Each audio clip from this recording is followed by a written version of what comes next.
ये कहानी है एक छोटी सी बच्ची की जिसको बहुत गुस्सा आता था, बात बात पे गुस्सा आता था। और जब उसको गुस्सा आता था तो वो ये नहीं देखती थी कि उसके सामने कौन है, और जो उसके मन में आता था वो सब बोल देती थी। कई कई बार तो वो कुछ चीजें उठाती और जमीन पे फेंकती और तोड़ देती। तो उसके माँ बाप बहुत परेशान हो गए, उनको समझ नहीं आ रहा था कि वो क्या करें।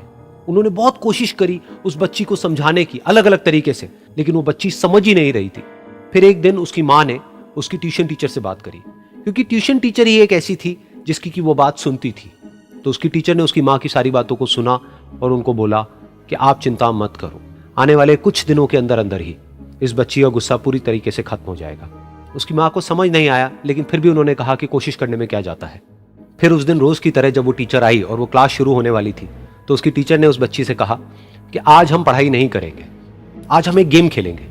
तो बच्ची ये सुन करके बहुत खुश हो गई। फिर टीचर उस बच्ची के साथ में उस घर के पीछे एक दीवार के पास में जाकर के खड़ी हो गई, और उस टीचर ने उस बच्ची को कहा कि गेम ये है कि अब जब भी तुम्हें गुस्सा आए, तुम्हें कील लेनी है और यहां पर आकर के इस दीवार में गाड़ देनी है, थोड़ी सी, जितनी हो सके। फिर उस बच्ची ने टीचर से पूछा, लेकिन इससे क्या होगा? तो टीचर ने कहा कि जब ये गेम खत्म हो जाएगी तो तुम्हें एंड में एक प्राइज मिलेगा। फिर उस बच्ची ने बिल्कुल वैसा ही किया जैसे कि उस टीचर ने कहा था, यानी कि अब उसको जब भी गुस्सा आता तो वो जाती और जा करके एक कील उस दीवार में गाड़ देती। तो जैसा कि उस लड़की को बहुत गुस्सा आता था, तो पहले ही दिन वहां पर 10 से ज्यादा कीलें गड़ गई। लेकिन उन कीलों को गाड़ने के लिए उसको बार बार पीछे जाना पड़ता और जा करके उस कील को गाड़ना पड़ता। तो उसके दिमाग में आया कि जितनी मेहनत मैं लगाती हूं उस कील को गाड़ने में, उससे कम मेहनत में मैं अपने गुस्से को कंट्रोल कर सकती हूं। अगले दिन 8 कीलें गड़ी, उसके अगले दिन 6, फिर 4, फिर 3, फिर 2, फिर 1। फिर एक ऐसा भी दिन आया जब एक भी बार उसको गुस्सा नहीं आया और एक भी कील उस दीवार में नहीं गड़ी, और वो बच्ची बहुत खुश हो गई। खुशी खुशी वो अपनी टीचर के पास में गई और जाकर के उनको बताया कि देखो मैम, आज मैंने एक भी कील उस दीवार में नहीं गाड़ी है, क्योंकि मेरे को एक बार भी गुस्सा नहीं आया है। तो मैम ने उसको थोड़ी सी शाबाशी दी और मैम उसके साथ में उस दीवार के सामने जाकर के खड़ी हो गई। अब मैम ने उस बच्ची को कहा कि गेम अभी खत्म नहीं हुई है, अब तुम्हें क्या करना है कि जिस भी दिन तुमको बिल्कुल भी गुस्सा नहीं आता है, उस दिन के एंड में तुम एक कील को इस दीवार से निकाल दोगी। तो बच्ची ने वैसा ही किया, लेकिन क्योंकि कीलें बहुत ज्यादा थी तो 1 महीने से भी ज्यादा टाइम लग गया उन सारी कीलों को बाहर निकलने में। लेकिन एक दिन ऐसा भी आया जब सारी कीलें उस दीवार से बाहर निकल गई।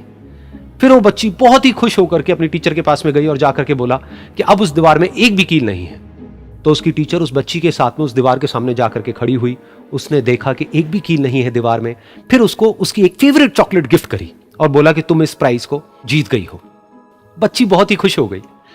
फिर टीचर ने उस बच्ची से पूछा कि क्या तुमको इस दीवार में कुछ नजर आ रहा है? तो बच्ची ने कहा, नहीं मैम, इसमें तो कुछ भी नहीं है, सारी कीलें निकल चुकी हैं। तो उस टीचर ने कहा, एक बार ध्यान से देखो, शायद कुछ नजर आए। तो उस बच्ची ने दोबारा देखा और कहा, वो जो कीलें मैंने गाड़ी थी उसके कुछ निशान मुझे नजर आ रहे हैं दीवार में। जब बच्ची ने ये देख लिया, फिर उसकी मैम ने उस बच्ची को कहा, जैसे तुमने इस दीवार में कील गाड़ी और अब तुम उस कील को तो निकाल सकती हो लेकिन उसके निशान को नहीं मिटा सकती, ठीक इसी तरह से होता है जब तुम गुस्सा करती हो। जब तुम गुस्सा करती हो अपने माँ बाप पे या किसी पे भी, तो उनके दिल पर चोट लगती है, उनको दर्द होता है और वहां पर एक निशान रह जाता है। उस निशान को तुम चाह करके भी हटा नहीं सकती, फिर चाहे तुम उनसे जितना मर्जी माफी मांग लो। ये सुनकर बच्ची को अपनी गलती का एहसास हुआ और वो रोने लगी और वो भागती हुई गई और अपनी माँ के पास में जाकर के उनसे गले लग गई और अपनी माँ को बोली कि मम्मा, मैं आज के बाद कभी गुस्सा नहीं करूंगी, मुझे समझ आ गया है मैंने क्या गलती करी। और उस दिन के बाद उस बच्ची ने कभी गुस्सा नहीं किया।